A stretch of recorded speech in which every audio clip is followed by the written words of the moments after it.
Diabetes mellitus में क्या होता है कि ग्लूकोज़ का लेवल जो है वो ज़्यादा होता है, जिसकी वजह से हाई सीरम ग्लूकोज़ जो है वो क्या करता है, नॉन एंजाइमेटिक ग्लाइकोसाइलेशन हो जाती है बेसमेंट मेम्ब्रेन की। जो ग्लूकोज़ होता है ना वो प्रोटीन के साथ जो है वो नॉन एंजाइमेटिकली ही जो है वो मिलता जाता है, और जो है वो बेसमेंट मेम्ब्रेन की जो नॉन एंजाइमेटिक ग्लाइकोसाइलेशन होती रहती है, जिसकी वजह से क्या होता है, हाइलिन आर्टेरियोसेक्लरोसिस हो जाती है। ठीक है, नेक्स्ट है हमारे पास, ये हम देख लेते हैं, ये देख लिया था हमने पिक्चर जो हैं।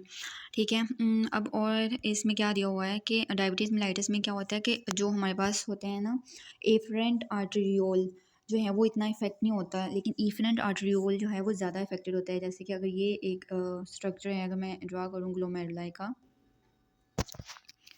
तो उसमें क्या होता है, अगर ये हमारे पास जो है वो ग्लोमेरुलाई का स्ट्रक्चर है ये, और इसमें ये एफरेंट आर्टरियोल है, ये इफरेंट आर्टरियोल है, तो इसमें क्या होता है कि ये ज़्यादा इफेक्ट करता है हमारे पास इफरेंट आर्टरियोल को। यहाँ पे कोई ब्लॉकेज हो जाएगी तो क्या होगा, जो हमारे पास होगा ना ग्लोमेरुलर फिल्ट्रेशन प्रेशर, वो पीछे से ज़्यादा हो जाएगा। ठीक है, जब ग्लोमेरुलर फिल्ट्रेशन प्रेशर ज़्यादा हो जाता है तो जो है वो GFR भी जो है वो ज़्यादा हो जाता है।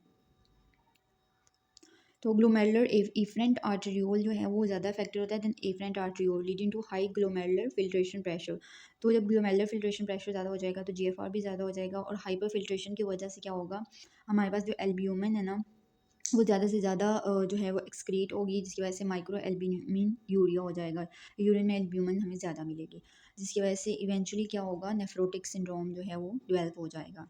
And it is characterized by the sclerosis of mesangium. Mesangium जो है उसकी सेक्लोरोसिस हो जाएगी, जिसकी वजह से हमारे पास क्या होगा, फॉर्मेशन होगी किमल स्टाइल विल्सन नोड्यूल्स की। किमल स्टाइल विल्सन नोड्यूल्स किस वजह से बनते हैं, ड्यू टू फाइब्रोसिस या सेक्लोरोसिस ऑफ मेसेंजियम की वजह से। ठीक है, तो इन पेशेंट्स को अगर हम एज इनहिबिटर्स दें तो वो स्लो कर देते हैं of progression of hyper infiltration induce damage. जो इनफिल्ट्रेशन, जो फिल्ट्रेशन ज़्यादा हो रही थी हमारे पास due to increase glomerular filtration pressure की वजह से, ये इसको जो है वो स्लो कर देते हैं। ठीक है, नेक्स्ट जो सिस्टेमिक डिजीज़ है वो है माइलाइडोसिस।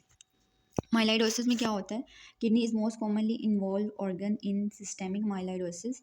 एमेलाइड डिपॉजिट्स होते हैं, अपने नाम से बता रहा है कि इसमें एमेलाइड डिपॉजिट्स होंगे इन द मेसेंजियम, जिसकी वजह से नेफ्रोटिक सिंड्रोम हो जाएगा simply. And it is characterized by apple green, इसमें बायोरिफ्रिंजेंस हमें मिलती है under polarise light after staining with Congo red. तो इसमें आपने बस ये स्टेन ही याद रखना होता है। अब हम देख लेते हैं कि हमने नेफ्रोटिक सिंड्रोम में क्या क्या देखा। हमने इसको कैटेगराइज किया इम्यून कम्प्लेक्स मीडिएटेड में। ठीक है, नॉन इम्यून कम्प्लेक्स मीडिएटेड यानी वो डिजीज़ जिनमें इम्यून कम्प्लेक्स फॉर्मेशन हो रही है, वो वाली डिजीज़ जिनमें इम्यून कम्प्लेक्स डेपोजिशन नहीं हो रही, और सिस्टेमिक डिजीज़ हमने देखी। ठीक है, इम्यून कम्प्लेक्स में हमने देखा दो थी, membranous nephropathy, membranoproliferative glomerulonephritis. Membranous nephropathy में हमने क्या देखा कि ग्लोमेरुलर जो है उनकी जो मेम्ब्रेनस थिकनिंग हो रही थी। ठीक है, और इसमें हमें सब एपिथेलियल डिपॉजिट्स नजर आ रहे थे। और मेम्ब्रेनोप्रोलिफरेटिव ग्लोमेरुलोनेफ्राइटिस की हमें दो टाइप्स पढ़ी, टाइप 1 एंड टाइप 2। दोनों में हमें सब एंडोथेलियल डिपॉजिट्स नजर आ रहे थे। ठीक है, और टाइप 1 में सब एंडोथेलियल डिपॉजिट्स थे, और टाइप 2 में हमें इंट्रा मेम्ब्रेनस डिपॉजिट्स नजर आ रहे थे। ठीक है, मिनिमल चेंज डिजीज़ और फोकल सेगमेंटल ग्लोमेरुलोसेक्लोरोसिस, इसमें हमें कोई इम्यून कम्प्लेक्स नहीं नज़र आ रहे थे। ठीक है, और मिनिमल चेंज डिजीज़ इन दोनों में ही हमें इफेसमेंट ऑफ फूड प्रोसेसेस जो है वो इलेक्ट्रॉन माइक्रोस्कोपी पे चेंज मिली थी। सिस्टेमिक डिजीज़ में हमने देखा कि डायबिटीज़ मेलाइटिस में हमें किमिलस्टाइन विल्सन नोड्यूल्स मिले। ठीक है, और सिस्टेमिक माइलाइडोसिस में हमें डेपोजिट मिले in that of the mesangium. अब हमने जो स्टार्ट करना है वो इंशाल्लाह नेफ्रोटिक सिंड्रोम होगा, उसको देखते हैं अब। ओके, अब हम स्टार्ट करते हैं नेफ्रेटिक सिंड्रोम। नेफ्रेटिक सिंड्रोम में क्या होता है, हमने पहले ही डिफरेंस में देखा था कि इसमें जो है वो it is a glomerular disorder, it is characterized by glomerular inflammation and bleeding, and it results in limited proteinuria. इसमें less than 3.5 gram per day होगा, लेकिन हमने देखा था कि नेफ्रोटिक में greater than 3.5 gram per day था। Oligo urea होगा, एल्जोटीमिया होगा, साल्ट रिटेंशन होगी, और पेरी ऑर्बिटल एडिमा होगा, और हाइपरटेंशन होगी। नेफ्रोटिक में पूरी बॉडी में एडिमा था, लेकिन यहाँ पे पेरी ऑर्बिटल एडिमा है। ठीक है, और हमें मोस्ट इंपॉर्टेंट हमने कहा था इसकी फाइंडिंग्स होती है आरबीसी कास्ट मिलते हैं हमें, और आरबीसी डिस्मॉर्फिक आरबीसी जो हैं वो हमें यूरिन में मिलते हैं। हमें क्या मिलता है, हमें कि यूरिन में हमें जो कास्ट मिलती हैं, हमें इस तरह के जो हैं वो डिस्मॉर्फिक आरबीसीज होते हैं, वो यूरिन में हमें मिलते हैं in the form of cast. और अगर इसकी हम बायोप्सी देखें तो इसमें हमें जो नेफ्रेटिक सिंड्रोम है इसमें हमें हाइपर सेलुलर और इन्फ्लेम्ड जो है वो ग्लोमेरुलाई मिलते हैं। ठीक हो गया। अब हमने अगर ये देखें फिगर, तो इसमें उसने दिखाया हुआ है कि ये हमारे पास सब एंडोथेलियल डेपोजिट्स दिखाए हुए हैं, ठीक है। इसके अलावा ये कि मिल्स्टाइन विल्सन नोड्यूल्स जो कि डायबिटिक नेफ्रोपैथी में होते हैं ड्यू टू किस वजह से हुए थे, due to fibrosis and sclerosis of mesangium की वजह से, ठीक है। और ये हमें हाइपर सेलुलर इन्फ्लेम्ड ग्लोमेरुलाई नज़र आते हैं in case of nephritic syndrome, ठीक है। अब हम देखते हैं कि इसमें क्या होता है। इसमें ये होता है कि जो हमारे पास होते हैं इम्यून कम्प्लेक्स जो डेपोजिशन होती है ना, वो एक्टिवेट कर देती है कम्प्लीमेंट सिस्टम को। C5a जो होता है वो अट्रैक्ट करता है न्यूट्रोफिल्स को, जिसकी वजह से जो डैमेज होता है, ठीक है। अब इसमें हमने 4 जो हैं डिजीज़ जो हैं वो पढ़नी है। पोस्ट स्ट्रेप्टोकोकल ग्लोमेरुलोनेफ्राइटिस पढ़ना है, ठीक है। इसके अलावा रैपिडली प्रोग्रेसिव ग्लोमेरुलोनेफ्राइटिस पढ़ना है, IgA नेफ्रोपैथी पढ़नी है एंड एल्पोर्ट सिंड्रोम पढ़ना है। तो सबसे पहले हम देखते हैं कि पोस्ट स्ट्रेप्टोकोकल ग्लोमेरुलोनेफ्राइटिस क्या होता है। It is a nephritic syndrome. इसमें क्या होता है कि हमारे पास जो होता है ना ए बीटा हिमोलिटिक स्ट्रेप्टोकोकाई, उसकी इन्फेक्शन होती है, ठीक है। उसकी इन्फेक्शन होती है तो जो उस एंटीजन के अगेंस्ट जो एंटीबॉडीज़ बनती हैं ना, वही एंटीबॉडीज़ हमारी बॉडी के सिस्टम के अगेंस्ट भी एक्ट करना शुरू कर देती हैं। फॉर एग्जांपल रीनल सिस्टम के अगेंस्ट, ठीक है। तो इस तरह से हमारे पास जो मैनिफेस्टेशन आती हैं after 2 to 3 weeks of infection, तो फिर हमारे पास रीनल की मैनिफेस्टेशन आना स्टार्ट हो जाती हैं, क्योंकि जो उसके अगेंस्ट एंटीबॉडीज़ बनती हैं ना, उस एंटीजन के अगेंस्ट वही एंटीबॉडीज़ जो हैं वो हमारे रीनल सिस्टम पे भी एक्ट करना शुरू हो जाती हैं। तो nephritic syndrome that arises after group A beta haemolytic streptococcal infection of skin and pharynx, ठीक है। And it may occur after infection with non streptococcal organism as well, ठीक है। और प्रेजेंट कैसे करता है, after 2 to 3 weeks of infection as haematuria होगा, उसको कोला कलर यूरिन हमने देखा, ओलिगोयूरिया होगा, हाइपरटेंशन होगी, पेरीऑर्बिटल एडिमा होगा, ये सारी मैनिफेस्टेशंस ऑफ नेफ्रेटिक सिंड्रोम, ठीक है। चिल्ड्रन में भी हो सकता है, इसके अलावा ये अडल्ट्स में भी हो सकता है।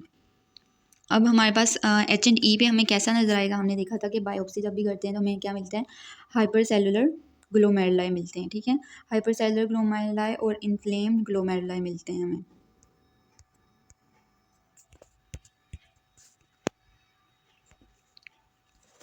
इसके अलावा ये mediated by immune complex deposition, ठीक है। ग्रैनुलर इम्यूनोफ्लोरेसेंस मिलती है हमें। अच्छा ये बताओ, मैं जहाँ भी हमारे पास इम्यून कम्प्लेक्स की डेपोजिशन होगी ना, वहाँ पे हमें हमेशा जो ग्रैनुलर इम्यूनोफ्लोरेसेंस मिलेगी। इम्यून कम्प्लेक्स की डेपोजिशन होगी तो ग्रैनुलर इम्यूनोफ्लोरेसेंस मिलेगी, लेकिन अगर सिर्फ एंटीबॉडी है, कम्प्लेक्स नहीं बना, तो लीनियर इम्यूनोफ्लोरेसेंस मिलती है, ठीक है। सिर्फ एक ही डिजीज़ में गुड पास्टर सिंड्रोम में हमें लीनियर पैटर्न मिलता है, बाकी सब में हमें ग्रैनुलर ही पैटर्न मिलता है, ठीक है। और इसमें हमें क्या मिलते हैं, सब एपिथेलियल हम्स मिलते हैं ऑन इलेक्ट्रॉन माइक्रोस्कोपी। सब एपिथेलियल डेपोजिशन हमने कहाँ पढ़ी थी, मेम्ब्रेनस नेफ्रोपैथी में भी पढ़ी थी, ठीक है। और सब एपिथेलियल हम्स का क्या मतलब है कि हमारे पास जो पोडोसाइट्स होते हैं और बेसमेंट मेम्ब्रेन के दरमियान जो है वो डेपोजिशन होती है कम्प्लेक्सेस की, और हमें हम्स की फॉर्म में नज़र आते हैं, ठीक है। और इसका ट्रीटमेंट क्या होता है, सपोर्टिव होता है ट्रीटमेंट। और चिल्ड्रन जो हैं वो रेयरली प्रोग्रेस करते हैं रीनल फेलियर को, लेकिन कुछ अडल्ट जो हैं 25% वो डेवलप हो जाते हैं इनटू RPGN, जो हमने नेक्स्ट पढ़नी है, रैपिडली प्रोग्रेसिव ग्लोमेरुलोनेफ्राइटिस। नेक्स्ट हमारे पास है rapidly progressive glomerulonephritis. It is a nephritic syndrome that progresses to renal failure in weeks to month. अच्छा, इसकी ना ये टेबल वेरी इंपॉर्टेंट, बहुत इंपॉर्टेंट टेबल है ये, इसको हम पहले देख लेते हैं। इसमें क्या होता है कि इसमें ना हमारे पास इसके 3 पैटर्न होते हैं, ठीक है। एक होता है जो है वो लीनियर पैटर्न, ठीक है। एक हमें ग्रैनुलर पैटर्न मिलता है, एक में हमें इम्यूनोफ्लोरेसेंस में नेगेटिव इम्यूनोफ्लोरेसेंस होती है, पॉसी इम्यून, ठीक है। जैसे मैंने आपको पहले भी बताया कि जहाँ इम्यून कम्प्लेक्स की डेपोजिशन होगी, उसका मतलब है वहाँ हमेशा ग्रैनुलर पैटर्न मिलेगा। लेकिन जहाँ पे हमें सिर्फ एंटीबॉडी मिले, एंटी बेसमेंट मेम्ब्रेन एंटीबॉडी मिले, वहाँ लीनियर पैटर्न जो है वो मिलता है, ठीक है। और जहाँ पे हमें जो है कुछ भी ना मिले, मतलब ना वहाँ पे कोई एंटीबॉडी है, ना वहाँ पे कोई इम्यून कम्प्लेक्स बन रहे हैं, तो वो नेगेटिव होगा इम्यूनोफ्लोरेसेंस, पॉसी इम्यून, ठीक है। अब लीनियर हमें गुड पास्टर सिंड्रोम में मिलता है, ग्रैनुलर जो है वो हमें पोस्ट स्ट्रेप्टोकोकल ग्लोमेरुलोनेफ्राइटिस में मिलता है, या फिर दूसरा नाम इसका डिफ्यूज प्रोलिफरेटिव ग्लोमेरुलोनेफ्राइटिस है। और नेगेटिव इम्यूनोफ्लोरेसेंस हमें वैगनर ग्रैनुलोमेटोसिस में मिलती है, माइक्रोस्कोपिक पोलिंजाइटिस एंड श्रग-स्ट्रास सिंड्रोम। अच्छा, जो हमारे पास गुड पास्टर सिंड्रोम है ना, इसमें क्या होता है, इसमें हमारे पास जो एंटीबॉडी बनती है ना, वो एक्ट करती है कोलेजन के against in glomerular basement membrane as well as in alveolar basement membrane भी। तो जब वो जो है हमारे पास लंग्स के जो है एल्वियोलर बेसमेंट मेम्ब्रेन उसके अगेंस्ट एक्ट करेगी तो उसकी वजह से हमारे पास क्या पेशेंट प्रेजेंट करेगा, हेमोप्टाइसिस के साथ। और जब वो ग्लोमेरुलर बेसमेंट मेम्ब्रेन के साथ किडनी की पे एक्ट करेगी तो फिर वो हेमाटूरिया के साथ प्रेजेंट करेगा। ठीक है, जो हमारे पास पोस्ट स्ट्रेप्टोकोकल ग्लोमेरुलोनेफ्राइटिस है, ये वही जो हमने ऊपर पढ़ा है कि after a beta hemolytic streptococcal infection की वजह से जो हमारे पास सब एपिथेलियल हम्प्स बनते हैं। लेकिन जो डिफ्यूज प्रोलिफरेटिव ग्लोमेरुलोनेफ्राइटिस है वो एक डिफरेंट टर्म है। इसमें क्या होता है कि इसमें एक diffuse antigen antibody complex deposition होती है और हमें सब एंडोथेलियल हम जो है डेपोजिट्स भी मिलते हैं, लेकिन ये मोस्टली जो है वो दूसरी लेयर्स को भी इन्वॉल्व कर लेती है। हमें सब एपिथेलियल डेपोजिट्स भी इसमें मिलते हैं लेटर इन केसेस। ठीक है, नेगेटिव इम्यूनोफ्लोरेसेंस मतलब पॉसी इम्यून, इसमें हमने क्या देखा, इसमें हमने देखा था कि वैगनर ग्रैन्युलोमाटोसिस, माइक्रोस्कोपिक पोलेंजाइटिस एंड शर्ग-स्ट्रास सिंड्रोम। अब इसमें क्या होता है कि अगर हमारे पास, मैं बताऊँ कि अगर हमारे पास ये अगर न्यूट्रोफिल है, ये न्यूट्रोफिल है अगर, और ये इसका न्यूक्लियस है, ठीक है, ये उसका न्यूक्लियस है और ये साइटोप्लाज्म है। ठीक है, अब वो वाली एंटीबॉडीज़ जो हैं जो न्यूक्लियस के अगेंस्ट बनेंगी, न्यूट्रोफिल के न्यूक्लियस के अगेंस्ट बनेंगी, उनको हम बोलते हैं पीएन का। ठीक है, पीएन का। और वो वाली एंटीबॉडीज़ जो इस साइटोप्लाज्म के अगेंस्ट बनेंगी, ठीक है, उनको हम बोलते हैं सीएन का। ठीक है, साइटोप्लाज्म वाली को हमने बोलना है सीएन का, और जो हमारे पास इस न्यूक्लियस के अगेंस्ट जो एंटीबॉडीज़ बनेंगी उनको हमने पीएन का बोलना है। ठीक है, अब जो पीएन का है वो कौन शो करता है, वो शो करते हैं हमारे पास माइक्रोस्कोपिक पोलिनजाइटिस एंड शर्ग-स्ट्रास सिंड्रोम। ठीक है, और जो सीएन का है वो कौन शो करता है, वो वैगनर शो करता है। ठीक है, तो ये आपने याद रख लेना है कि वैगनर ग्रैन्युलोमाटोसिस जो है ये एसोसिएट करता है विद सीएन का, और माइक्रोस्कोपिक पोलिनजाइटिस एंड शर्ग-स्ट्रास जो हैं वो पीएन का के साथ एसोसिएट कर रहे होते हैं। ठीक है, अब हमने ऊपर देखा था कि हमारे पास जो होते हैं गुड पासर सिंड्रोम, उसमें हमारे पास जो मैनिफेस्टेशन आई थी वो हेमाटूरिया और हेमोप्टाइसिस आई थी। ठीक है, लेकिन अगर इन दोनों के साथ हेमाटूरिया और हेमोप्टाइसिस के साथ अगर उसको नेज़ोफेरिंक्स की भी सिम्पटम्स आएँ तो वो शर्ग-स्ट्रास सिंड्रोम होगा। ठीक है, क्या मैंने क्या बताया कि अगर उसको जो है हेमाटूरिया भी है उसको, प्लस इसके अलावा उसको हेमेप्टोसिस भी है, ठीक है, उसको किडनी का मसला भी है, उसको लंग्स का मसला भी है, इसके अलावा उसको नेज़ोफेरिंक्स का मसला भी है, अगर उसको एपिस्टेक्सिस की सिम्पटम्स हैं तो वो शर्ग-स्ट्रास सिंड्रोम होगा। ठीक है, अब हमने देखना है कि हमने शर्ग-स्ट्रास सिंड्रोम और माइक्रोस्कोपिक पोलिनजाइटिस को कैसे डिफरेंशिएट करना है, क्योंकि इसमें दोनों में एंटीबॉडीज़ तो सेम हैं, दोनों में एंटीबॉडीज़ तो पीएन का है, तो इसको कैसे हम डिफरेंशिएट करेंगे। तो हमें शर्ग-स्ट्रास सिंड्रोम में ग्लोमेरुलर इन्फ्लेमेशन भी मिलती है, इओसिनोफिल्स भी मिलते हैं, और उसके साथ साथ इओसिनोफिलिया के साथ एस्थमा भी मिलता है, जो कि डिस्टिंग्विश करता है शर्ग-स्ट्रास को फ्रॉम माइक्रोस्कोपिक पोलिनजाइटिस। तो ये हमने इसके जो 3 पैटर्न्स जो हैं वो हमने देख लिए कि एक में हमें लीनियर मिलती है, ठीक है, और एक में हमें ग्रैनुलर मिलती है जो इम्यूनोफ्लोरेसेंस है, और एक में हमें नेगेटिव मतलब कोई इम्यूनोफ्लोरेसेंस नहीं मिलती। नेक्स्ट अगर हम देखें तो ये उन्होंने बताया हुआ है कि हमें जो है ना सब एपिथेलियल हम्प्स नज़र आ रहे हैं। ठीक है, ये सब एपिथेलियल हमें ये वाले जो हैं ये हम्प्स नज़र आ रहे हैं। ठीक है, और ये क्रीसेंट फार्मेशन नज़र आ रही है। रैपिडली प्रोग्रेसिव ग्लोमेरुलोनेफ्राइटिस की ये फीचर होती है कि हमें क्रीसेंट फार्मेशन भी नज़र आती है। अगर क्रीसेंट फार्मेशन की बात करूँ तो ये देखें, ये आपको ग्लोमेरुलाई नज़र आ रहे हैं, लेकिन ये वाला जो स्ट्रक्चर है ये वाला, ये वुमेन स्पेस होती है नॉर्मली, लेकिन अब वुमेन स्पेस है ही नहीं, कहाँ गई वुमेन स्पेस, तो ये क्रीसेंट फॉर्मेशन होगी। क्रीसेंट क्या किससे कंपोज होती है, ये फाइब्रिन होती है इसमें, और प्लस मैक्रोफेजेस होते हैं। ठीक है, फाइब्रिन और मैक्रोफेजेस जो हैं इन वुमेन स्पेस में एक्यूमुलेट हो जाते हैं और ओब्लिटरेट कर देते हैं वुमेन स्पेस को, तो ये क्रीसेंट फॉर्मेशन हो जाती है। अब नेक्स्ट हम देखते हैं, it is characterized by crescent formation in वुमेन स्पेस, ठीक है, of glomeruli. On H&E stain crescents are composed of fibrin and macrophages, and clinical picture and immunofluorescence help resolve etiology. ठीक हो गया। अब हमने देखना है कि what is IgA nephropathy. IgA nephropathy को बर्गर डिजीज़ भी बोलते हैं। इसमें क्या होता है कि IgA इम्यून कम्प्लेक्स डेपोजिशन होती है इन मेसेंजियम ऑफ ग्लोमेरुलाई। ठीक है, और ये वर्ल्ड वाइड मोस्ट कॉमन है नेफ्रोपैथी की टाइप।